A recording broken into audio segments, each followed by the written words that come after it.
Again, if you can try to keep it short, keep it concise. Thank you.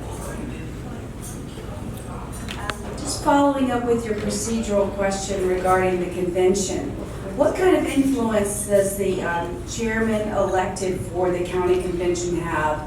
And what kind of, influence does that have with the proceedings? It has everything to do with the proceedings.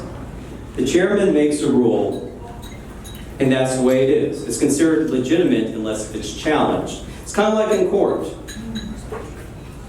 You watch court TV shows. If their attorney doesn't object, then it goes in, and it can't object later. So the chairman has the ability to steer a lot of things. Like I said, if a chairman sits there and rules that it only takes a majority vote, and the rules clearly say it takes a 2/3 vote, then something could get through.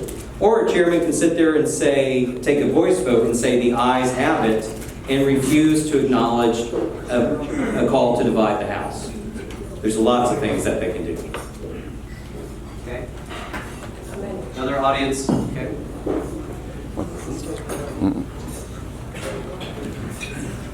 Jason, could you talk about your slate? Great question. I have a great slate of officers, and I can't do this in 1 minute, Nathaniel. I will give you 2. So thank you. First, let me start off with my great first vice chair, Pamela Croxton. Second vice chair, Michael Davis. Third vice chair, Deborah Williams. Stay standing. Secretary, John Hightower. Our treasurer, Bill Hatley, could not be here. I don't think he slipped in. He had a conflict, and he has not. Bill Hatley for treasurer, and finally, last but not least, Jim Boyd for assistant treasurer. Listen, we have a great group of officers. Go ahead and sit down. We have a great group of officers. All of them are accomplished in their own right. I could have any single one of them, and I feel confident standing in for me and asking questions and taking questions and talking about this team. We're a great team. We know each other. You can know us by going to the website, makecobredigan.org, and find out about us, more about us. Thank you. Great. Okay, we're going to try to wrap up here in about 10 minutes. So if you have a question that you've been wanting to ask, but you haven't had the courage to ask it yet, please be ready to ask. Thank you.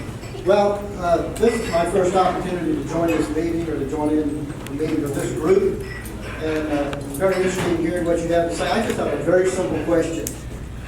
Who gets the vote for you as the chairman? And what are you doing to assure that you win the chairmanship outside?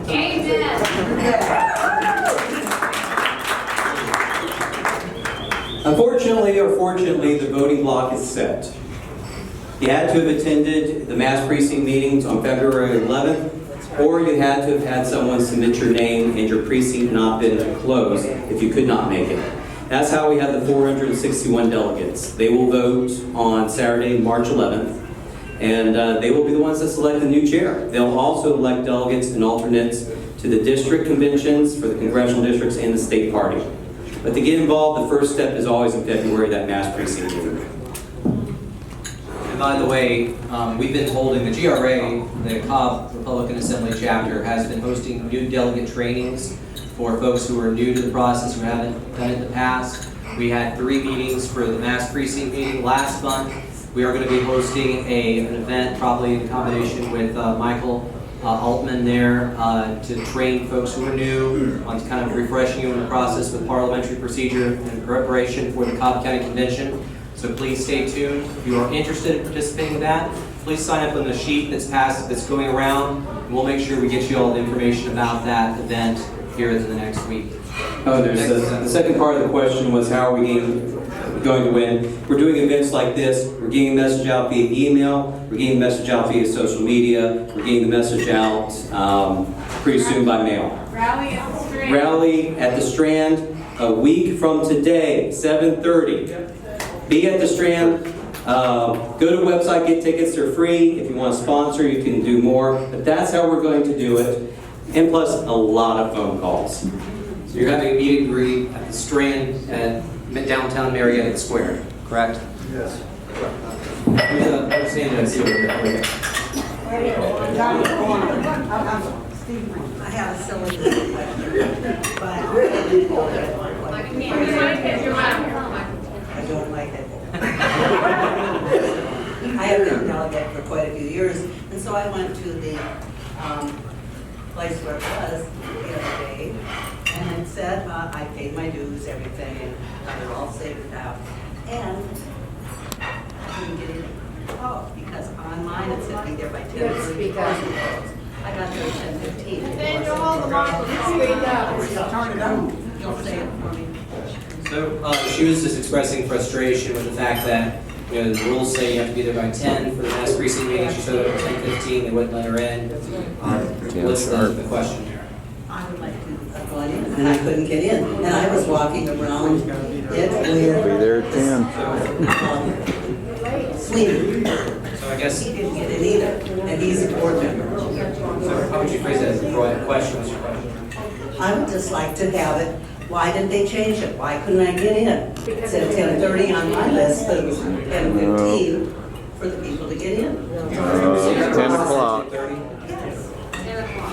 10 o'clock every I time. don't know where it would come out 10:30. It's been 10 o'clock, and that's set by the state party. So it cannot be Maybe the changed. follow-up question is, do you think that there's anything that the chair could do to make it more clear to folks who are interested in participating for the first time, the logistics of these kinds of meetings? The hardest thing is getting the message out, but you need more messengers. And that makes getting the message out easier. You need people who can remind people at the very, so it's not all coming from the top down, and emails that go into spam and things like that. There's also phone calls. You know, we have the task list. You know, if you've been delegate before, you may be a delegate again. We also could do a mass call to the voter list of active Republican voters, which we should be doing, inviting folks out. That's how you get more than 400 and something, or 300 and something. But yeah, there's nothing to do about the 10 o'clock. Okay, next question. Head your way. Right behind you. Here you go. Sorry. If appropriate, I'd like to see a show of hands of people in this room that are approved in the Cobb District to vote on March the 11th. Okay, so the question is, if you were accepted as a delegate to vote in Cobb County Convention on March 11th, please raise your hand.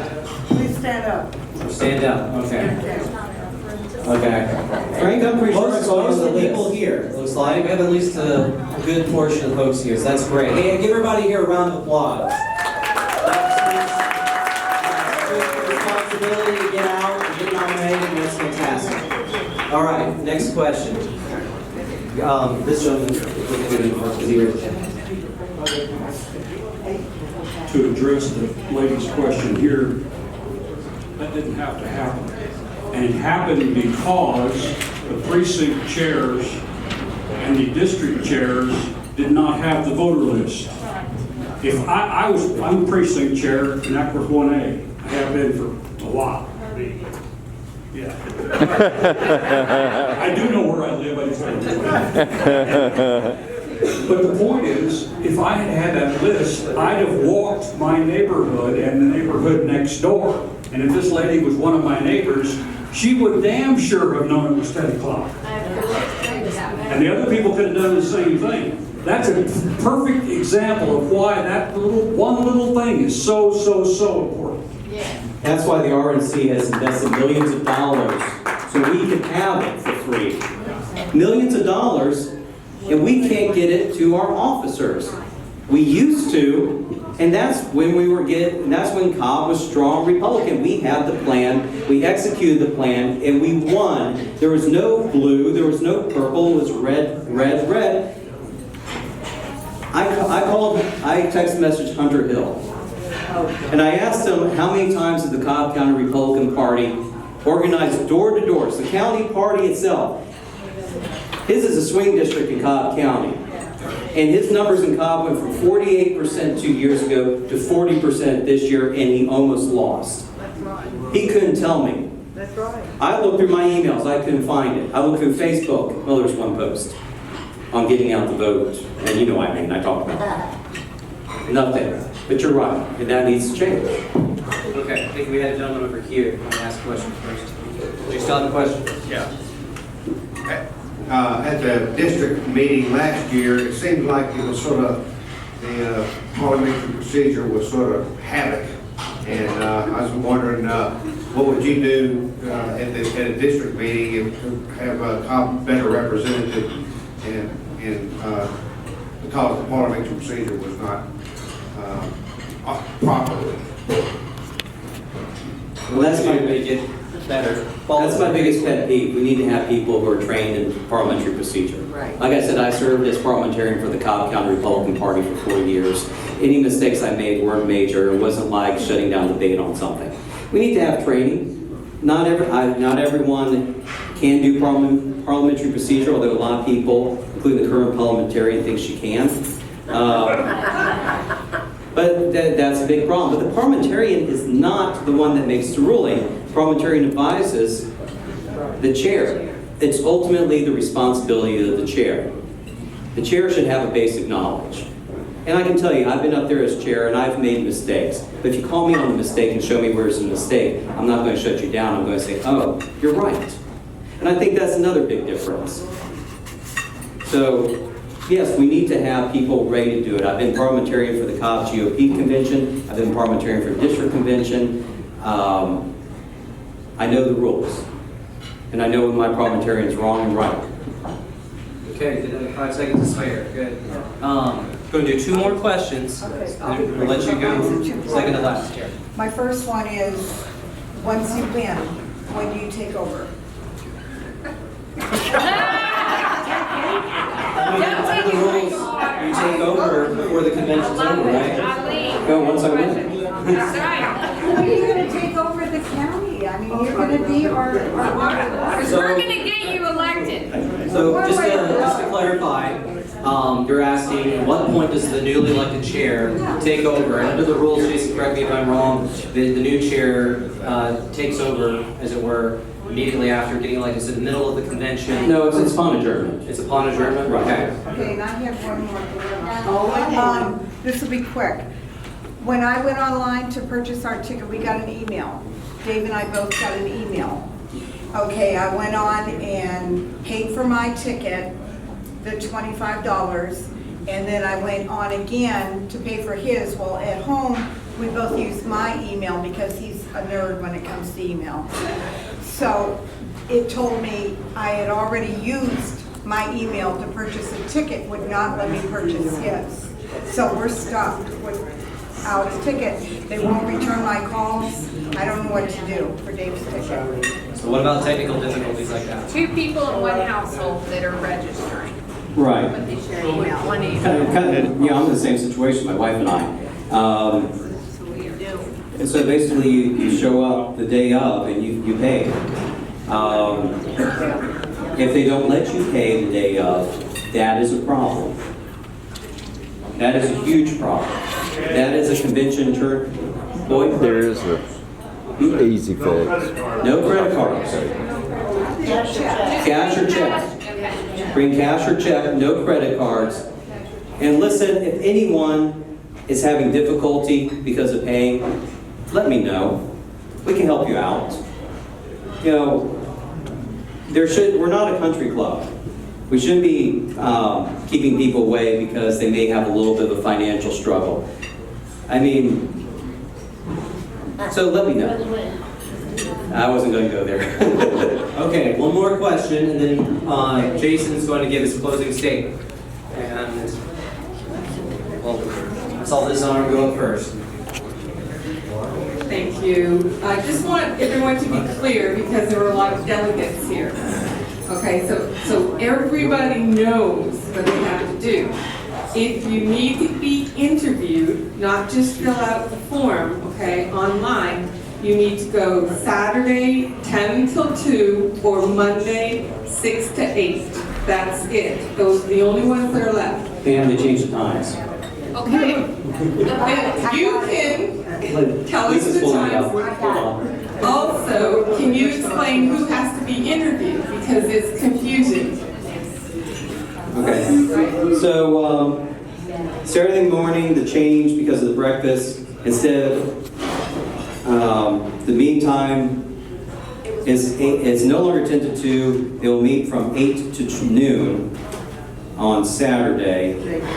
Monday, it still looks like it's 6 to 8. And Is that in the morning or the night? at night. I just downloaded it. Just down, okay. So, right, on Saturday, it's 8 in the morning to 12 noon. On Monday evening, from 6 to 8. But you could all, well, that's tonight from 6 to 8, so we're here. So basically, you have two chances. If you want to go to district and state, if there are people you're supporting there, and you've never gone, you need to go for an interview. Actually, I'll just read it. If you have attended the district or state conventions in the past, you need to read that. I need to read that. Okay, I'll let you read that. Just to be clear, if you're going to be a delegate to the Cobb County Convention, you're already chosen. You don't have any nomination process to go through. It's already been chosen. So those who are going to be delegates at Cobb County Convention, you already got a letter. You should have gotten a letter. The question is nominating committee interviews for district and state. So just to be clear, you may have to go through an interview for district or state. And right now, they are holding interviews with the nominating committee. Rose set up a nominating committee that holds interviews for people who are new. So it says specifically that if you have been involved before, you don't have to do the interview again. But if you're a new person who hasn't gone through and gone to state or district before, then you must appear before the nominating committee. If you want to be considered to go up to the next level. But everybody has to fill out the form. Everyone has to fill out form. Yes. You want to finish that real quick? Let's finish it real quick. Once again, like you said, if you've attended a district or state convention in the past, you do not need to appear before the nominating committee. You may go online and fill out your information and convention request at cobb2017.org. That's cobb2017.org. If you wish to be nominated as an officer, you must be interviewed. If you have not attended any conventions in the past, fill out your questionnaire still at cobb2017.org. They will have it printed off when you arrive, but you still must go either Saturday or next Monday for your interview if you've never been before. So everyone in this room who wants to go, cobb2017.org.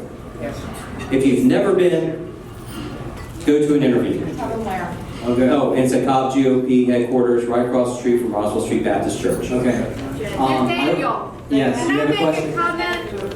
A question? Okay. This is what's wrong with this process.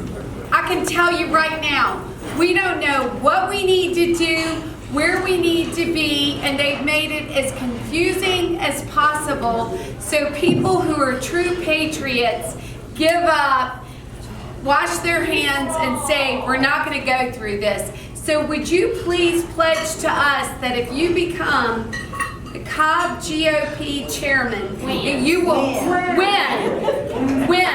you will help us get through this process for concerned citizens that want to do the right things for the right reasons.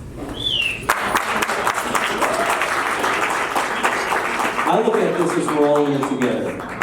When I took over as chairman of the Buckhead Young Republican Club, there were 4 people at the meeting, including me. By the time I resigned to be state chairman a year and a half later, we were the largest club in the state.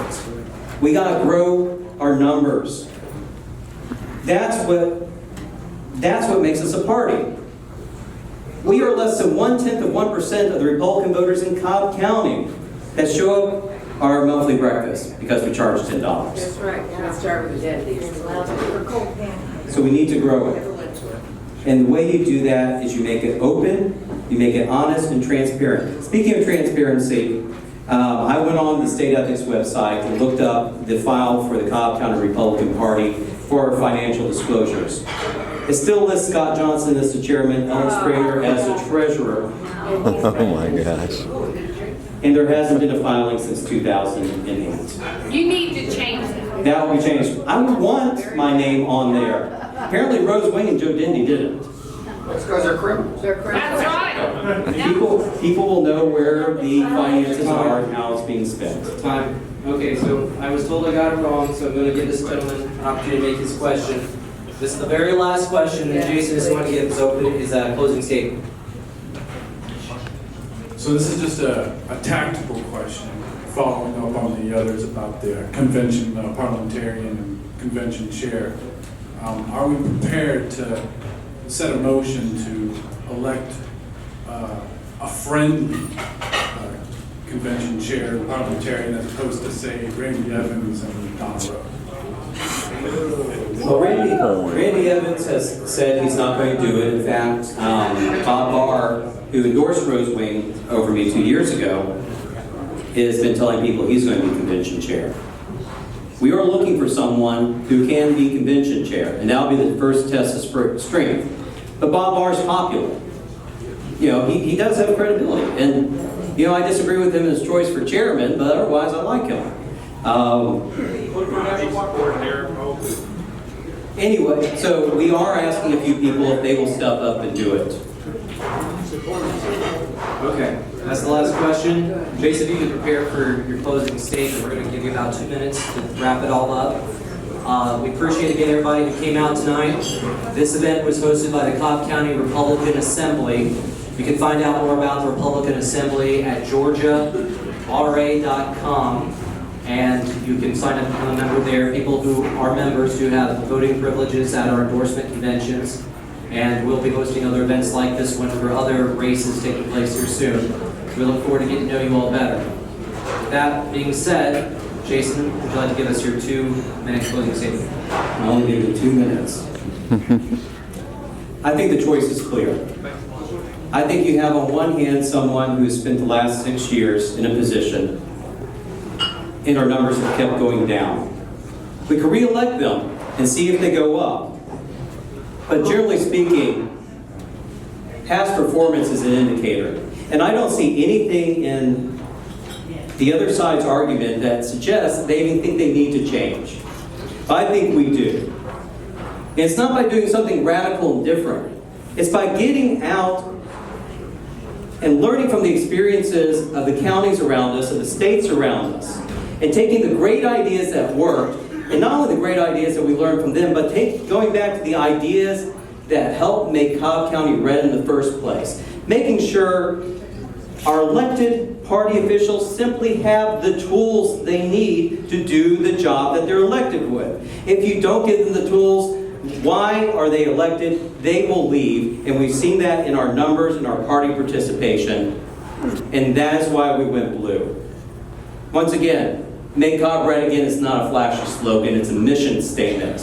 We're going to run this organization like a business, and we are going to understand in Cobb County for the first time in years who our customer base is, and that is the voters of Cobb County. And if we are not selling them the ideas of the Republican Party and what makes them great, then we are not doing our job. I'm not doing my job, and you all will hold me accountable.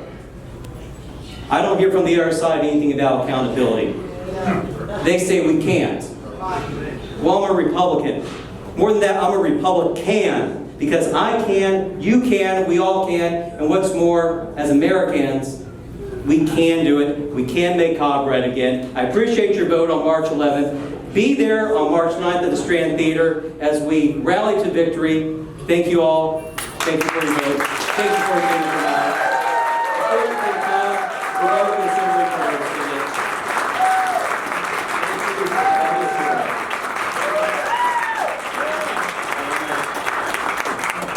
Thank everyone again for being here. Just as we wrap up real quick, we do have a candidate for Congress who is in our presence. We're going to allow him two candidates. Okay, we're going to let these gentlemen have 2 brief moments to just make just a quick, we'll give you a little pitch about their candidacies, let you know where you can find out more information about them. We're going to keep it real brief, keep it down to a minute for each candidate. Again, the Republican Assembly fellows and girls, ladies and gentlemen, exists as Ronald Reagan said, because we're the conscience of the Republican Party. We're trying to ensure the people that we elect that have an R next to their name actually believe in and support the principles of the Republican Party that we claim that we say that we believe in. So our hope and prayer is to do that. We appreciate Jason joining us. Hope you'll also join most of us that even however you may feel about Rose Wing or Jason Shepard, hope that you'll please join us all in praying for her speedy health recovery. And with that, I'll turn it over to our candidate, Mr. Gray. We'll try to be brief because I know everybody is looking to enter the door. Thank you so much, Jack and others, for having me back. I'm very grateful for you to have me here and give me a few minutes. Who watched the speech Tuesday night? Probably, I'd say, the most compelling speech we've heard since Reagan, right? And I think we will look back on that. And those of our friends who weren't necessarily with Trump will look back on that in 10 to 15 years, and they will absolutely then, upon reflection, realize that we are in a moment of such incredible change and opportunity that we haven't seen since Reagan. Right? So I'm a firm supporter of Reagan, of Trump. Everything he said Tuesday night, I'm behind. Right? I was making calls. I was at Trump headquarters making calls during the summer and fall. I was in Cobb making calls. And I think there's three things we need to do. I spent 30 years in business. I've raised my family, 3 girls and a boy, lived in Johns Creek for 23 years. My wife has given me permission. I think there's a narrow window of opportunity we have. And I think we all have got to recognize it is narrow. Midterm elections are going to be in 2 years. You know, you've got to get things done fast. And we don't have enough willing partners in DC right now. I would never do this in any other year, but because we have such a narrow window of opportunity, Trump needs willing partners in Congress, and he does not have enough right now. You just look at Obamacare as an example, right? You've got to rip the Band-Aid off fast, right? You don't take a Band-Aid off slow. I think you're crazy. We've got to rip the Band-Aid off fast. And you see too many Republicans in Congress being a little bit squishy on that point, right? Well, maybe we need to go slow. Maybe we need to take a year or two. It's too risky. It's too complicated. Those are your typical politicians, right? I've been in business for 30 years. When you live in the world of business and you have to put points on the board every day, every week, every month, every quarter, every year, or there's consequences, that's a fundamentally different mindset and perspective and skill set that we just don't see enough people in DC having. Right? The American people spoke loudly on November 8th. They want to see real change, and they asked guys like David Perdue before and Donald Trump now to come and deliver results. That's the world I've lived in for 30 years. I'm anything but a politician. Hopefully I don't sound too scripted and you think I am. But there's 3 things we've got to do. Real quick, We've got to fuel the economy, we've got to control federal spending, and we've got to ensure national security. And I can talk to you for another 3 hours at those points. Sorry? Your website? My website is bobgrayga.com. And I'll just say one more thing. Real quick. Guess where I'm going tomorrow morning? Starting your average bear. I'm going to Okefenokee. That's a great point. Because we do have to drain the swamp. And you are going to see my next TV ad in the next week or the following week. And it's going to be from the swamp.